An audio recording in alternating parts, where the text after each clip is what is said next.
అందరికీ నమస్కారం అండి. అందరూ ఎలా ఉన్నారు? నేను చాలా బాగున్నానండి. మీ అందరూ కూడా బాగుండాలి. ఆ హరిహరాదుల యొక్క కృపా కటాక్షాలు అందరూ కూడా కలగాలని కోరుకుంటూ ఇవాల్టి వీడియోలో మనకి మార్చి నెలలో మొదటి గ్రహణం అయితే రాబోతుంది. అది కూడా చంద్రగ్రహణం. దీనిని రాహుగ్రస్త కేతు చంద్రగ్రహణం అయితే అంటారు. అయితే ఈ చంద్రగ్రహణం అనేది మన ఇండియాలో ముఖ్యంగా భారతదేశంలో ఆంధ్ర, తమిళనాడు, చెన్నై ఇలా ముఖ్యమైన పట్టణాలలో కనిపిస్తుందా? ఒకవేళ కనిపిస్తే గర్భిణీ స్త్రీలు ఎలాంటి నియమాలు పాటించాలి, అలాగే పట్టు విడుపు సమయాలు, ఇవన్నీ కూడా డీటెయిల్డ్గా అయితే తెలుసుకుందామండి.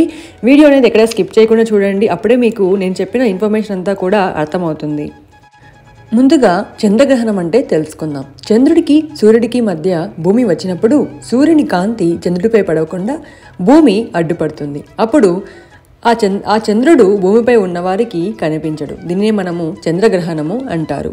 ఇది సామాన్యంగా పౌర్ణమి రోజు జరుగుతుంది. చంద్రగ్రహణం ఎప్పుడూ కూడా పౌర్ణమి రోజున, సూర్యగ్రహణం ఎప్పుడూ కూడా అమావాస్య రోజున అయితే జరుగుతుంది.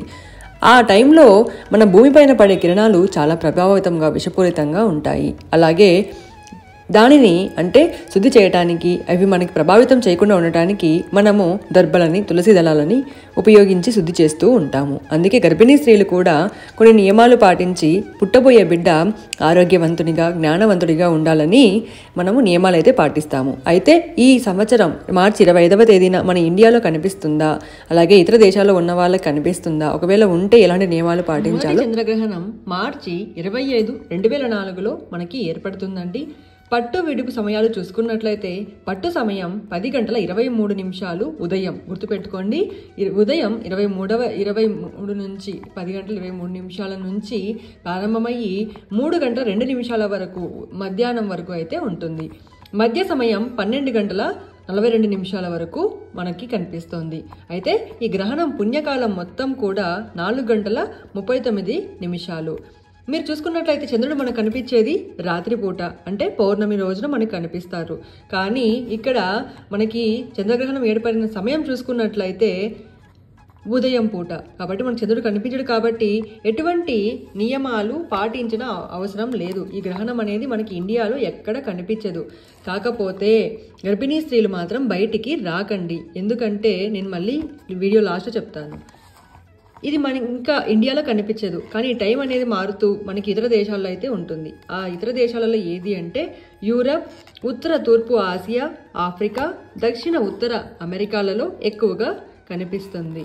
కాబట్టి కనిపించేది కాదు, కనిపిస్తుంది. కాబట్టి గర్భిణీ స్త్రీలు నియమాలు పాటించవలసిన అవసరం లేదు.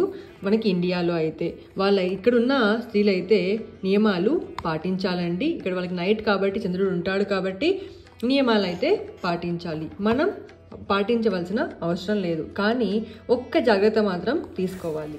అది ఏమిటంటే బయటికి రాకండి. ఎందుకంటే మనకి ఇదంతా కూడా 4 గంటల పాటు, సుమారు 5 గంటల పాటు అనేది గ్రహణ పుణ్యకాలం అనేది ఉందండి. అందులో 10:30 నుంచి 3 గంటల వరకు మనకి గ్రహణం అయితే ఉంది. ఇది ఇండియాలో కనిపించకపోయినా ఆ ప్రభావము, అలాగే ఆ కిరణాలు అనేవి ఉంటాయి. కాబట్టి మీరు ఆ టైంలో కొంచెం బయటికి రాకుండా ఉంటే చాలు. ఎందుకంటే మనం ప్రెగ్నెన్సీ, అలాగే గర్భధారణ అనేది చాలా విశిష్టమైనది మన ఆడవారి లైఫ్లో. మనము ఎంతో ముఖ్యంగా ఈ రోజున మృత్యుంజయ మహామంత్రాన్ని చదువుకుంటే చాలా మంచిది. ఈ రోజే కాదండి, ప్రతిరోజు కూడా ఒక 6 శ్లోకాలు అనేవి గర్భిణీ స్త్రీలు చదువుకోవాలి. హనుమాన్ చాలీసా, మృత్యుంజయ మంత్రము, దాంతోపాటుగా గాయత్రి మంత్రము మనసులో చదువుకోవాలి, బయటికి రావకూడదు. దాంతోపాటుగా సంతాన గోపాల మంత్రం అనేది చదువుకోవాలండి. ఇవన్నీ కూడా చదువుకుంటే చాలా మంచిది. అలాగే గర్భరక్షాంబిగా దేవి నా అమ్మవారు ఉంటారు, ఆ అమ్మవారి శ్లోకం కూడా చదువుకోవాలి. దాంతోపాటుగా మన ఇష్టదైవ శ్లోకం అనేది చదువుకుంటూ ఉండాలి.